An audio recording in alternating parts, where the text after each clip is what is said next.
যেই সীমান্তে ঝরে গিয়েছিল বোনের প্রাণ, সেই সীমান্তেই হলো ভাইয়ের কর্মসংস্থান। 2011 সালের 7ই জানুয়ারি শীতের সকালেই যেন ফেলানীর পরিবারে নেমে এসেছিল এক অমাবস্যার রাত।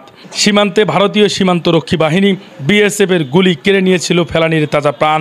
নিভে গিয়েছিল পরিবারের স্বপ্নের প্রদীপ ফেলানী।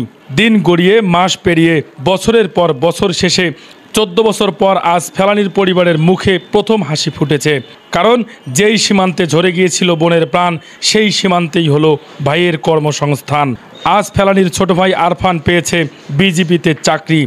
নিয়োগ প্রক্রিয়ার মাধ্যমে রীতিমতো শারীরিক পরীক্ষা সহ সকল পরীক্ষায় উত্তীর্ণ হয়ে সীমান্তের অতন্ত্র প্রহরী হয়ে যোগদান করেছেন বিজিবিতে সদ্য যোগদানকৃত আরফান জানান, সীমান্তের কাঁটাতারে বোন হারিয়েছি, আর আজ দেশের সেবা করার সুযোগ পেয়েছি। তাই নিজের সর্বস্ব দিয়ে হলেও দেশের স্বাধীনতা সার্বভৌমত্ব রক্ষায় নিজেকে অটুট রাখতে চাই।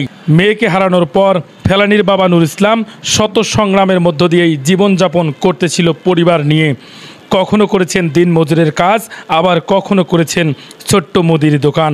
অবশেষে আজ কষ্টের জীবনের অবসান ঘটল ছেলের বিজিবিতে যোগদানের মাধ্যমে। Ariful Islam Arif, news live, Lalmonirhat.